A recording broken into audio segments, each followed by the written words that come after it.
there, and thanks for joining us on the Thursday edition of Journalist Hangout. I am Kemi Fola Adeyemo. Today on the program, aid denies arrest of former Governor Rochas Okorocha. APC National Working Committee members split over call for Oshiomhole's resignation as Undume Slams National Chairman asks party to change decision over 9th National Assembly leadership. And later on the show, Chelsea downs Arsenal in Europa Cup final. I'll be hanging out today with Babajide Kolade Otitoju and Dare Odufowoko. You're welcome. Journalist Hangout starts now. Well, for Nigeria's political leaders, the first privilege to lose after leaving office is immunity from arrest and prosecution. The arrest could be real or phantom, and so the rumored arrest of immediate past governor of Imo State, Rochas Okorocha, and his wife Nkechi at his hometown of Ogboko caused ripples, but his media aide, Dr. Ebere Nzeuchi, denied that Mr. Okorocha was arrested. Gentlemen, Dari and Babajide, you're both welcome to the show today. I'll start with you, Babajide. What's this about? Well, in this era of fake news, anything can happen. You can't put anything beyond emergency journalists who, simply because they have access to cheap data, can put anything on the internet. But real journalists filter whatever information they receive. They make phone calls and ensure that they do not go on glorified rumor mongering in the name of publishing news items. So today, Okorocha was at this Rochas Foundation school and telling the students that he wants to spend his time teaching now that he's no longer the governor of the state. So that is the situation, except if they go to pick him up as we speak. But that story, at the time that story was put on air, Okorocha and members of his family had not been arrested. So that's the situation for now. Dari, how do you read this report and, of course, the response of the Okorocha team now saying it's nothing like has been reported? Yeah, well, like the maestro said, there's actually nothing to that report. It was just the brain of some assumed journalists running riot. They probably were doing permutations that in their own mind, this man probably should be arrested, and they rushed to press. You see, it is a product of what the social media is doing to journalism. You see, I'm one of those who believe that as good as the social media is, it is one big problem for journalism. Every Tom, Dick, and Harry is a journalist. Once you can lay your hand on one Android phone and you have access to data, they rush down. Just around the same time, or since yesterday, was rumored appointment of some people in Lagos by the new governor. Something that turned out to be total falsehood. Well, the people should begin to understand that when they write and post, because I don't call this publishing. Everybody just writes something in the corner of his room and posts into the public space as news. When they do this, the subjects of their write-ups or their assumed news or fake news as it is suffers some backlashes. And that should be of serious concern to those doing this.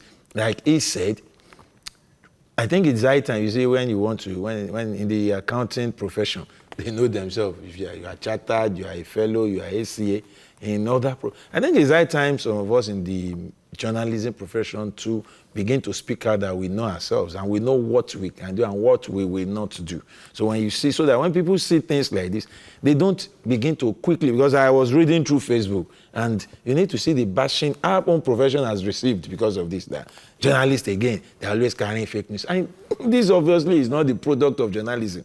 This is the product of fake news as being encouraged by access to the social media and free data in most cases. So, in my opinion, it should be disregarded, and we hope soon there will be such regulations that will take care of things like this. I'm also, concerned about possible implications this might have on the person of Rochas Okorocha and the wife, of course, which could, like Dari has said, should he pass, or are there implications that, one needs to really worry about? One really needs to worry about the future of our country, because if we continue to let people run riot on social media, one day an idiot will set this country on fire. I believe that there has to be some form of regulation. And people get away with slandering innocent individuals on social media. They believe that the social media is a leveler and a place where cowards can go to abuse innocent people and get away with it. In some countries of the world, you cannot do it without paying for it. I think that we must get to that point in Nigeria, if only to teach some people who sit in the corner of their rooms and post flattering stuff about people without thinking of the repercussions. Because when a story goes out, even if it is eventually debunked, there are people who will not read the news item that debunks the original story. There are people like that who will not see it. The first one, because the first one is usually scandalous, more people read about such first stories than a second story that appears to redress things. So that is the thing. And I'm saying that the damage that you do to people, that these unrestrained fellows on Facebook and other places do to people, the damage can sometimes be irreparable. Absolutely. Yes, because what I can tell you is just like you call someone a thief, he went to court and he got justice. How many people will know that he eventually got justice? They will still see him as a thief. And his children could even be taunted as children of a thief long after he got justice. So this is the thing. We will still see him as a felon, as a body judge's matter was invalidated. His conviction was invalidated by the Supreme Court. But today, many people still see him as a jailbird. They remember he was in jail. Yes, they see him as a jailbird. They can't even remember that he got any judgment. Yes, that he got a judgment rendering the whole the conviction a nullity. So this is the thing. There has to be a way to check some of these things so that innocent Nigerians don't fall victim of people who are unrestrained, who have no training, who do not care to filter any kind of information that comes their way, or people who simply sit down and set out to do mischief. Farid Zakaria said the internet has put power in every hand, but not a sense of responsibility. And that's deep. That's deep from Farid Zakaria, that the internet has put power in every hand. The internet is the greatest invention since light. But it is also subject to abuse, as we are seeing. All kinds of things on the internet. Pedophiles running riot on the internet. Bad people running riot on the internet. A wonderful invention for which our generation should be proud. You can see the way that it gets put to. I'm looking at the bigger picture, not necessarily romanticizing Okorocha. Far from it, he's not a saint. But this could happen to anyone. If the FCC wants to pick him, they should go ahead and pick him. But no one has the right to go and report that someone had been picked when no such thing has happened. That is the point. If they have issues against him, it is their job. They will do it. It could be taken to court, and if he gets justice, fine. But before that happens, no one, no matter how deep his suspicion that Okorocha has stolen the whole of Imo, has the right to go and then publish stuff that has been arrested. Dare, I'm mindful of the time, but a final word from you on this topic, even as we move on. Well, it's all he said as it is. Where nobody should begin to preempt. In fact, my worry about this is that when we start this kind of preemptive moves, it could even spoil whatever case anybody has against him. By the time you begin to give the public the impression that he is being haunted when nobody has moved against him, when they eventually do, even if they have justification to do that, it could, spoil the entire process and taint the eventual outcome of whatever they have to do with him. We should let things take their natural course. Justice, the wheel, they say, grains very, very slowly. But it usually gets to where it's going. So Okorocha will have his day if at all he has anything to explain to the anti-corruption agency. He will have his day with EFCC if there is need. He will have his day in court if there is need. So nobody should preempt the scenario.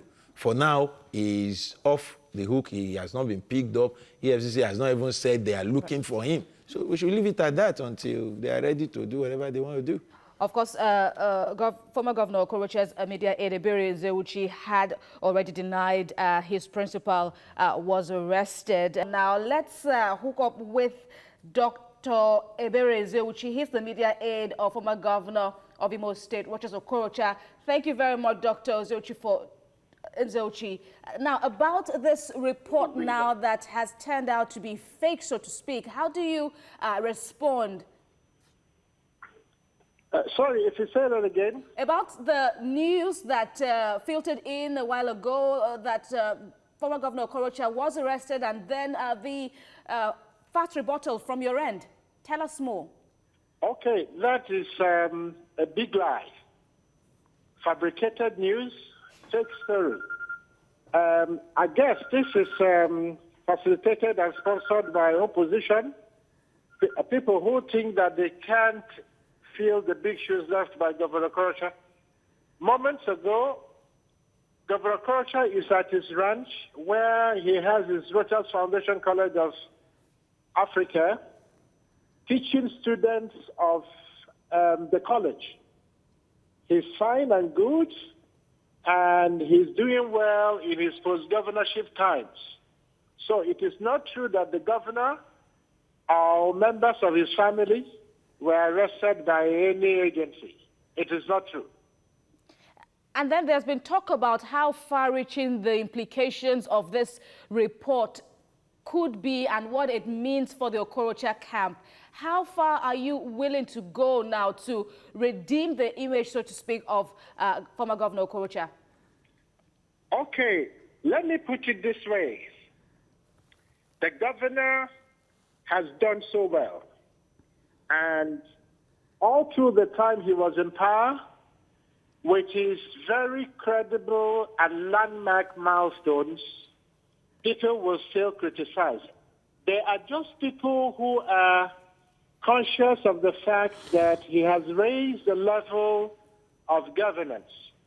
The quality of his achievements are so high, and these are detractors and people who feel that the only way to maybe malign him is to sponsor fake stories. So he's not bothered, and also us in his camp, we are not bothered. The legacies of the Rescue Mission Administration are there. From the 27 general hospitals in Imo State, one in every local government, to the free education, to the urban renewal, to the infrastructural development in the state, making Owerri the fastest growing city in Nigeria after Lagos and Abuja. These are the things we talk about and cherish. So we are not really bothered by the people who will always try to malign him or malign the administration or his administration. Right, the facts Governor speak for is good itself. and looking forward to the other things that he will do. The charity he loves and any other thing that comes in the future. Okay. All right, Dr. Ebere Ezeuchi, the facts speak for itself, for themselves now, so to speak, in your words. We appreciate you speaking with us on TVC News. Cheers. More details on this development, but we'll move along, hopefully, to get more details from Mr. Ezeuchi. In the meantime, far from maddening members is how best to describe the attitude of key players in the ranks of the governing All Progressives Congress, the APC, where despite winning the 2019 elections, achieving peace and cohesion remains elusive for the APC. Currently, members of the National Working Committee, the NWC, are split over fresh calls by the Deputy National Chairman of the party, Lawal Shuaibu, who says the National Chairman, Oshiomhole, should resign. According to him, he based his call, that Shuaibu, on alleged incompetence, and this has polarized the NWC. While some are in rude shock over the call, others are in support. Senator Ali Ndume, one of the candidates for the Senate presidency for the 9th National Assembly, is also slamming former Governor Oshiomhole for perceived mishandling of party matters.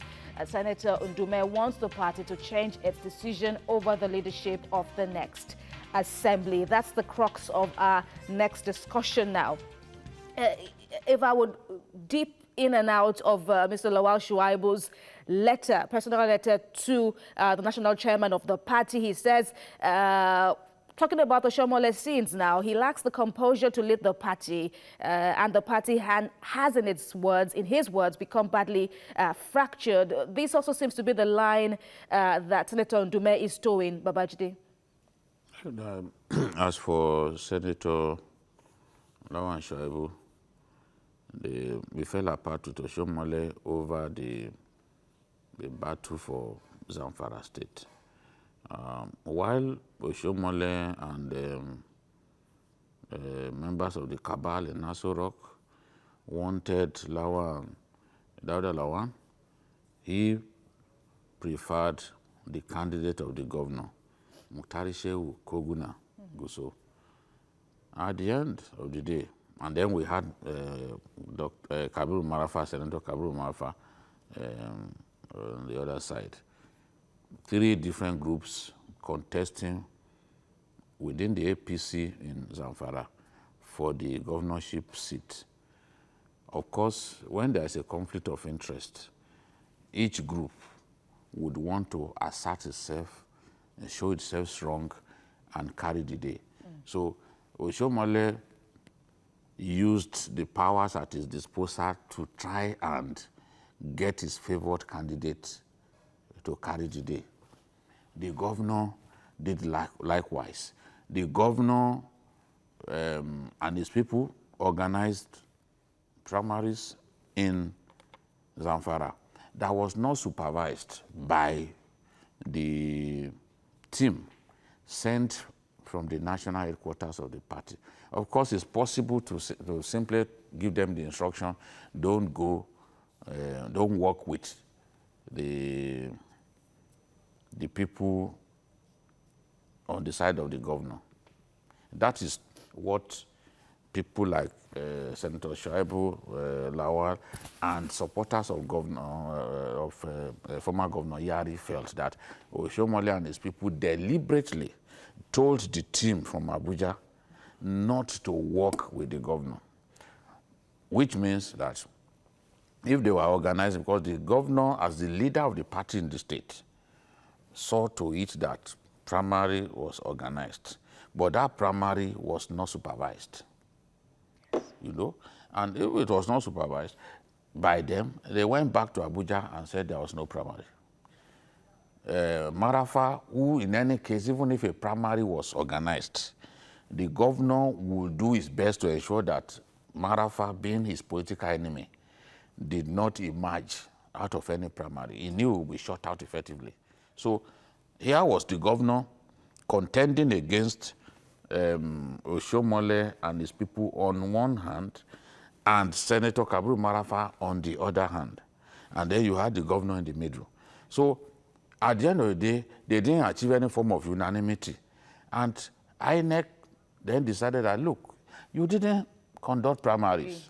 Oshiomhole said, no, you are lying. We conducted primaries. Our primaries held at City King Hotel in Gusau, and it was by consensus.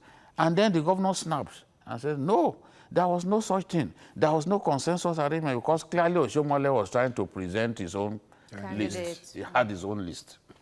Now, because we are talking about consensus, you know, people, they will ask, okay, show us the list. He had his list. And then Kabiru Marafa too came out and said, no, the chairman lied. There was no primaries held at the so-called City King Hotel in Gusau. In the middle of that, you had an arbiter in the EFCC that simply felt, oh, when you talk about consensus, the rule is that all the stakeholders must agree. Otherwise, it's not a consensus. So the three different groups now, if 2 out of 3 said no, there was no consensus, it then means, by the interpretation of the law, that consensus didn't take place. Because if you want to then affirm that consensus took place, then it means consensus within only your group.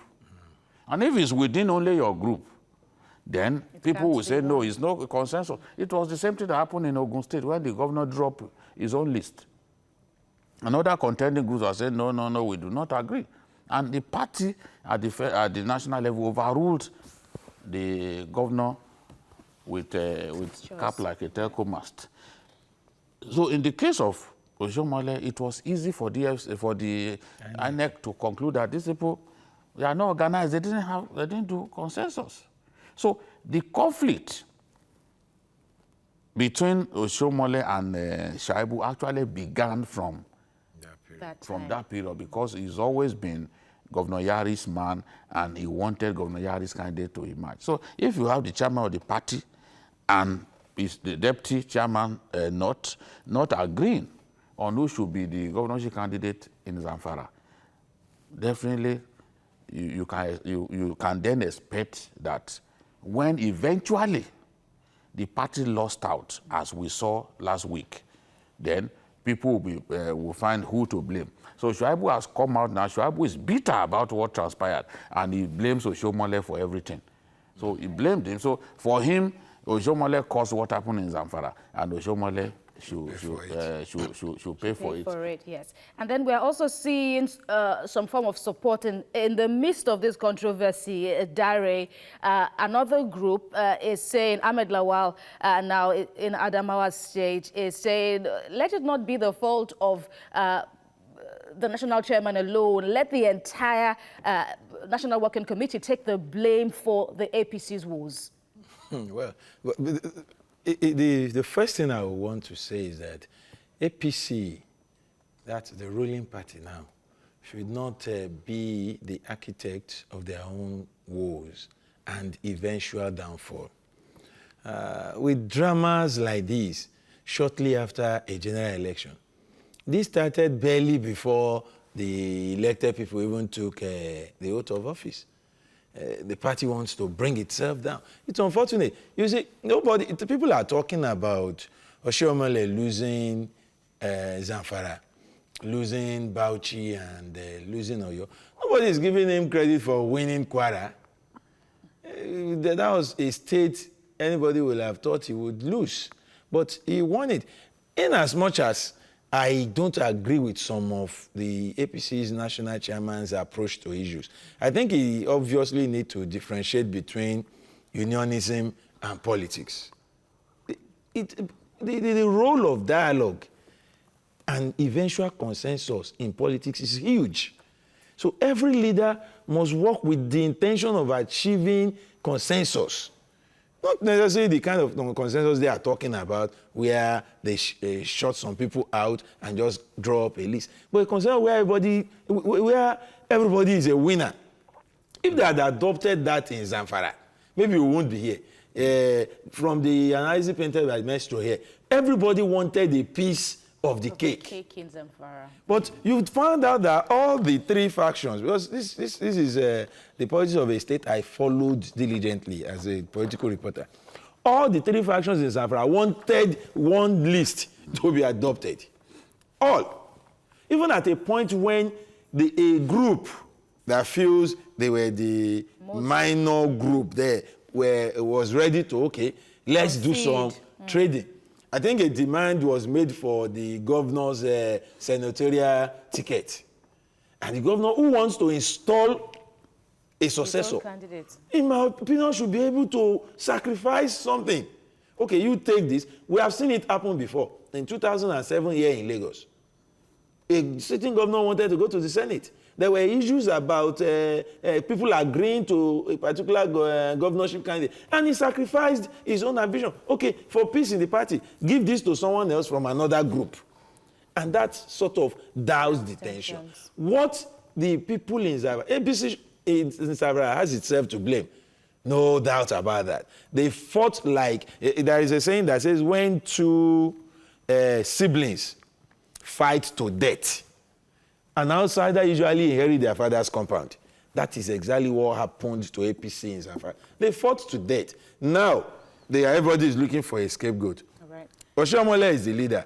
He naturally should be. But this is time to actually warn the APC to avoid any act that will expose it to danger. Because if anything happens to that party now, an abrupt change in its leadership will leave it very weakened at this time. If a leadership change is effected now, the party will become more fragmented, and it may take they should take a cue from what happened to PDP.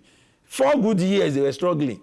It took a miracle in Port Harcourt to have secondaries eventually emerging without court cases. Now, I also want to say this to Mr. President.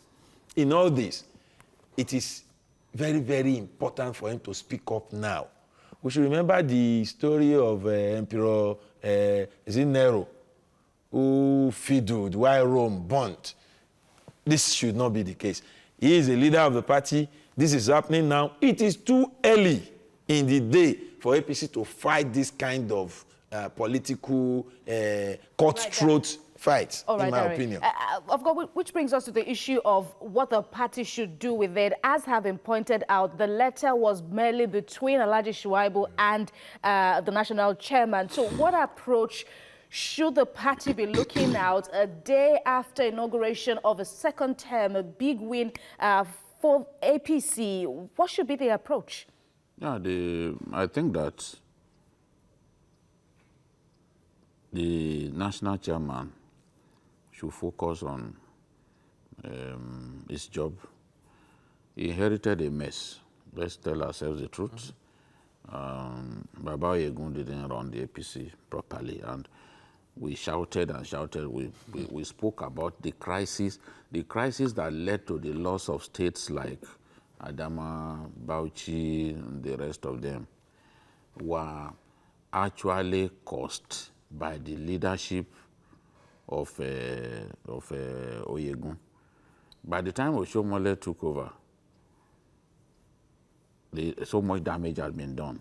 And he took over trying to instill discipline, trying to rein in governors who were running riot, and reminded that he was a governor and that he could not be tossed around. Yes, he overdid things, and in some cases, some of his actions cost the party. But the truth is, at the point when he took over, APC needed a new leader and a strong leader. And he has tried to provide leadership. He is not perfect. He has his own frailties. I complain about the fact that he talks too much. But I know that he is still better than the man that used to be there in many ways. He's better than the man that used to be there. So it's up to the APC to stick with their leader, and it's up to the leader to also do a critical examination of himself and work on his frailties. Oshiomhole should not imagine that he's such a perfect person who has not got frailties. We see him, he demonstrates his frailties all the time. Most of the time when he talks, those frailties show. So all he needs to do now is to try and unite the party members, talk less, and when he talks, let wisdom resonate when he talks. Let him not by his tongue further divide the party or cause the party to lose further ground. There were comments he made before the election that I warned that this kind of comment will make you lose that state. There was a comment that he made about Benue. I said, this kind of comment will make you to lose that state. And eventually it happened. So he has to guide his tongue. If party members are saying he's too arrogant, then he has to try and moderate the way he talks to party leaders and all that. Look at his exchange of words with the former Minister of Labour. Those things shouldn't be happening. It will show clearly to you that APC leaders are dysfunctional, that they rarely agree on anything. So I still support him. I still think that he's the man to take the party to the next level. Right. But I will admit that for every man that God created, there are frailties. Mahatma Gandhi said no man can attain perfection while in the body. If we imagine that Oshiomhole cannot be seen as someone who has attained perfection, then party leaders should look at his strengths and focus on his strengths, right. His energy, his undoubted energy, the way he galvanizes the party, and not focus on his frailties. It's opportunistic for Senator Lawan, for example, to wait for the crisis that happened in Zamfara, to wait for the APC to lose in Zamfara, and then begin to blame the chairman, that the chairman is to blame for what happened. No, all of them must share in the blame, and then tell themselves that the sort of thing, the aberration that happened in Zamfara should not happen again. Should not happen again. We can go on and on. The list of the states as it were in 2015 and now in 2019, states APC had in its kitty, and now... it's 15-14. It's 15-14 now. Even if we also pan to the National Assembly, to where we've seen Senator Ndome also having his say on this matter. PDP also speaking out now, where we've seen Mr. Oshiomhole, saying or expressing his choice in his usual manner. Now, this is the man the party is supporting. The closest contender, Alhaji Udume, is of course not pleased with it. And APC is saying, taking us back to the Constitution, that it is left for the Senate and the House to determine who will emerge as their next leaders. No, nobody has taken that away from them. What the party, through Oshiomhole, now, you see, when people say Oshiomhole's preference, I disagree. The party, APC this time, better than it did in 2015, had been able to claim this preference as the party's preference. Whoever is faulting that now is doing so... Dari, let me interrupt. We must take this breather. We'll have more on Journalist Hangout. Stay with us. Right, it's good to have you join us again on Journalist Hangout. We're talking about how APC can, leverage on its victories now and play down on its woes in the fallout of the 2019 general election. Dario Odufowokun was talking about the implications for the National Assembly. The drama now has transferred to the National Assembly. How do you think it will play out? You were trying to make a point earlier. Yeah, well, like I said, I don't actually see the drama going to the National Assembly. I only see Senator Ali Ndume trying to cash in on the situation. But if he is thinking of his ambition and he is not considering the party, then he's not a good party man. I don't expect Senator Ali Ndume to join the fray of those asking Oshiomhole to resign now. It's wrong. He is a contestant. No, but and then here is Oshiomhole, like I was saying, defending the choice of the party. He is not the party. The party have spoken, saying this is our choice for Senate presidency. This is our choice for the speakership. And the people so choosing are reaching out to fellow parliamentarians to curry their votes, asking them to vote for them on the D-Day. If this is being done, what the party is doing is not interference in any way. The party has not said our members will not vote. Go and install Lawal as your president. The party is saying if any of our members must seek this position, it is rightfully has been in the majority, this is the man we want. However, the members of the National Assembly are still very free to choose the kind of leader they want. Ali Ndume should not crucify Oshiomhole now because he is receiving some knocks from certain quarters because of that stand. It is quite not too good for the party. And in any case, Babajide, your final words now on this. Some have even said, why should Oshiomhole be blamed for the reduced number now in the states of the APC? Shouldn't those who lost those seats be blamed? No, it's not. As the leader, if you lead the people to war and you earn victory, you get the plaudits. If you are a coach, you lead the people, you lead your team to failure. You should also be ready to receive flags. So if APC lost some states, Oshiomhole should be ready to take some of the blame. And then at the state level too, the party has leadership at the state level, they have a school at state level, they too will take some of the blame. The blame has to be shared, the shame has to be shared at the end of the day. Yes, so I cannot absolve him totally of blame. He has to take some of the blame. So that is, it is fair to blame him.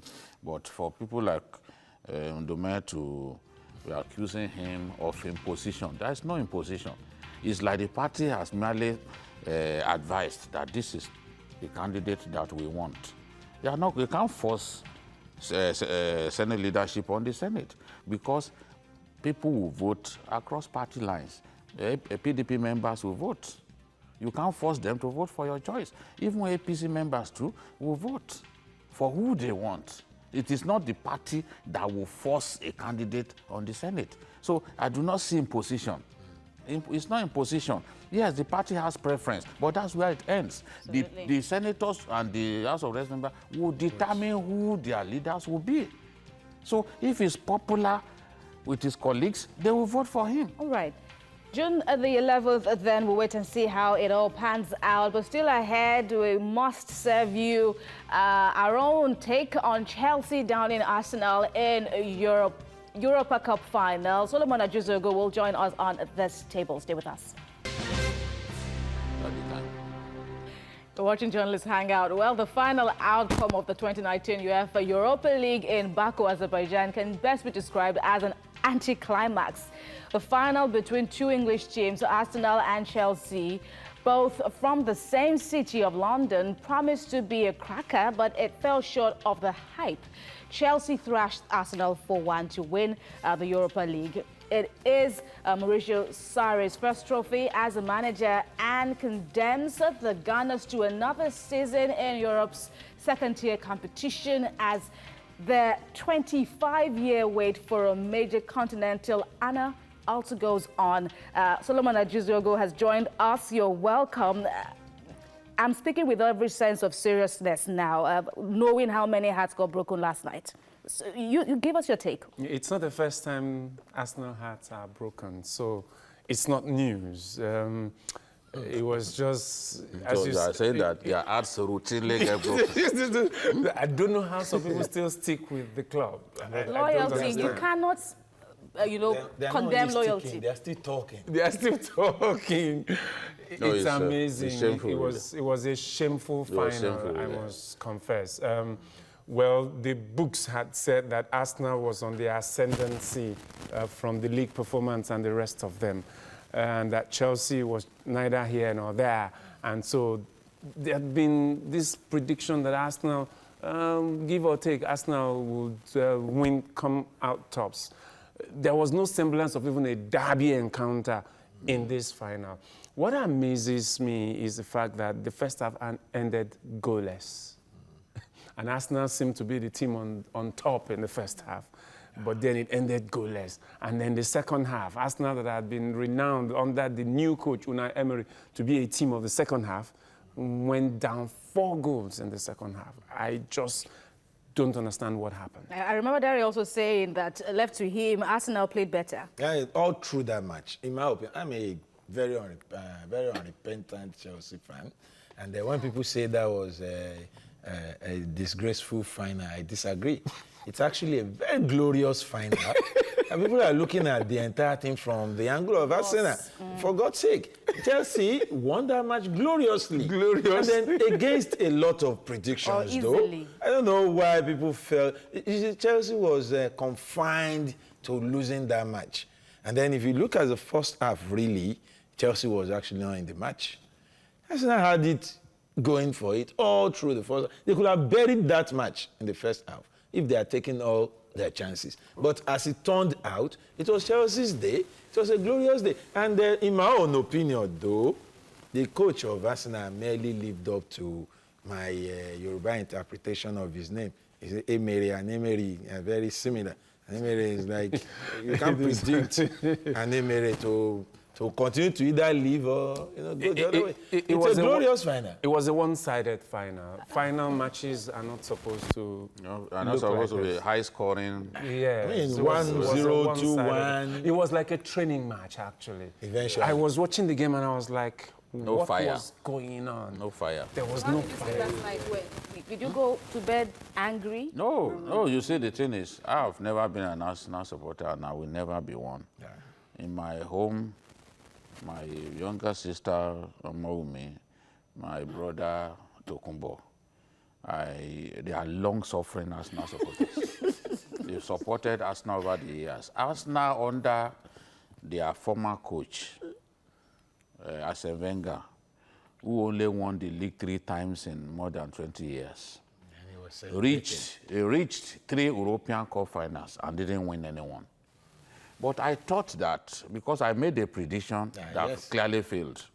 And Arsenal, on a rare occasion that I chose to support Arsenal, they fell my hand. They disgraced me.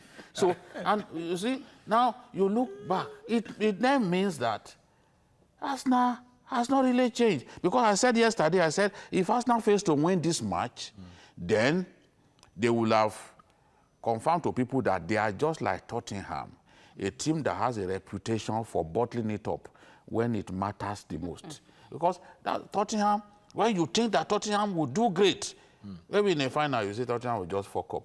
That's exactly what Arsenal did yesterday.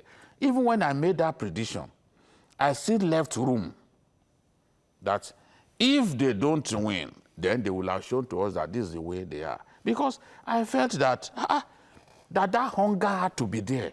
You reach four European Cup finals. Well fed. 4 European Cup finals. Chelsea is more hungry. 4 European Cup finals and you can't even win one. I felt that the coming of Unai Emery, who is a specialist in Europa. Yes, who had won 3 Europa Cups. Just ended his a man with a record of winning 3 successive Europa. Yes, with his club, Sevilla.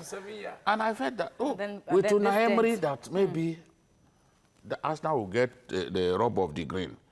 But we saw the Arsenal that we had always known, bottling up at the crucial moment. We saw an Ozil. Ozil, yesterday I was praising Ozil and describing him as one of the greatest playmakers in world football. Ozil is the biggest player in Arsenal. He's a World Cup winner. But Ozil always fails to rise to the occasion. But I think that this season he has not been there. You see, one of the comparisons against Ozil this year is that Sanchez, who left Arsenal to play for Man U, who struggled in Man U, even had a higher number of assists in the past season than the Ozil, the greatest playmaker that we can talk about in the top league in Europe. So it's a very bad situation for Arsenal at the moment, because you would imagine that with Unai Emery, And with the number of players he was able to bring into the team, he brought in like 5 players of his own. Torreira and the rest of he them. brought in Socrates, Papastastopoulos. But then he also brought in, like Wenger, a 34, 35-year-old man on a free. Right. So I wonder what a 34, 35-year-old man who had seen it all in Juventus would have come to do in Arsenal. You know, so, and you begin to wonder, okay, maybe it's just the way the team is configured to be, and the team is configured to play. But they are beating Chelsea this season. Well, it was a 50-50 thing. It was a 50-50 thing because Chelsea defeated Arsenal in the first fixture of the league, and then Arsenal defeated. Going back to even when we had the immediate past Chelsea coach. Okay, Conte. Arsenal had been beating Chelsea. Arsenal beat Chelsea consistently when Conte was coach. You know that.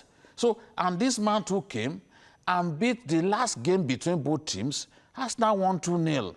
And Arsenal dominated that game. So what went wrong? So I felt that, okay, Arsenal, if you look at the most recent encounters between both teams, Arsenal had the edge. So I thought that at least then with something big ahead of them, it's the big I thought day. the players would rise to the occasion.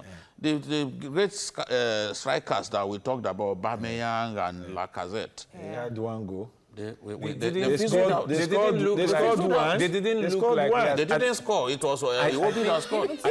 I mean, between them, they had one goal, and Chelsea. That you see, I think the problem for Arsenal here was that they were the favourite of most people who predicted. And then they were also probably looking at permutations like so many people didn't predict that they would win. A lot of people predicted. I was on social media. Remember even the Man U. I'm talking about before the match on social media. If at a point I stopped, people who understand football. No. See, many of them didn't see us. For some of us, it's about the fan base. Look at the Man U. Look at the Man U striker now, Rashford. Rashford expected. Those were the people who saw the innate strength in Chelsea. They saw that we could rise up on the big day. I think that looking at the Arsenal team generally, I think that Arsenal still has what you call the soft underbelly, which the team was noted for. Yes, they still lack spine. But even yesterday I talked about that lack of spine and that the coming of Torreira.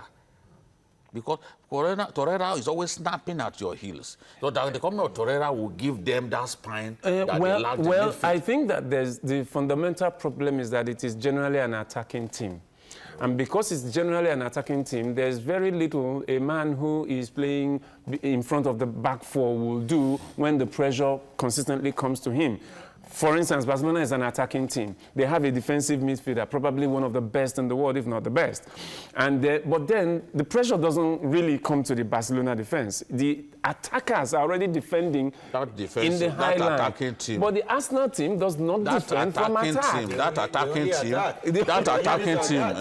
attacking team stopped Chelsea from scoring. And beat Chelsea 2-0. And when it mattered most, Chelsea beat them 4-1. No, you see, it could happen. They have a good... You see, the thing is how you approach a game.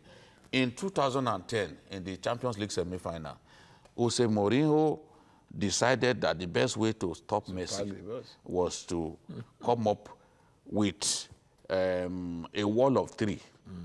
3 players putting their eyes on him. Yesterday, we saw Arsenal do the same thing.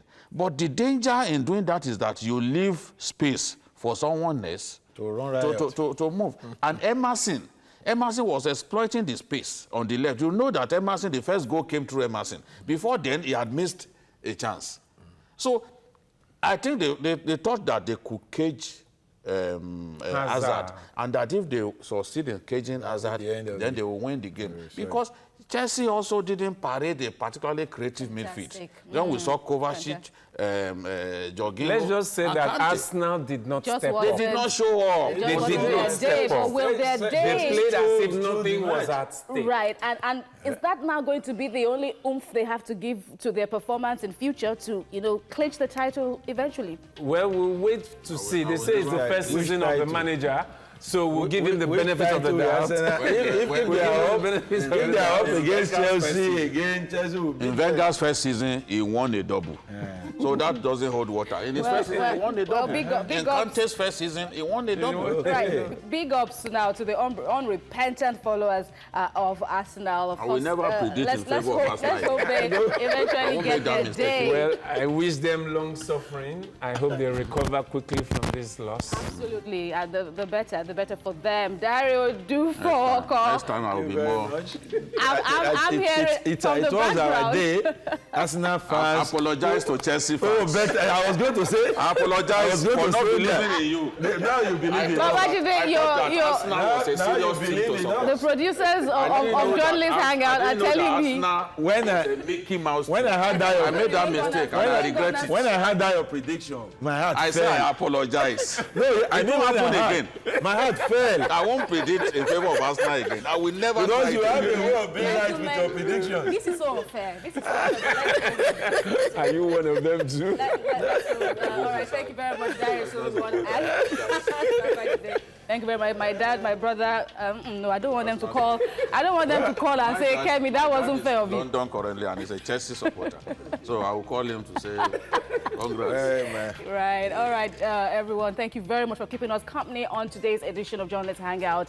Another date again tomorrow for the program, and watch Journalist Hangout on other platforms showing on the screen and on YouTube at youtube.com/TBC News Nigeria. Our feedback channel remains Journalist Hangout at TBC News NG. Thank you for watching. I'm Kemi Fola Adeyemo. Bye for now and God bless Nigeria.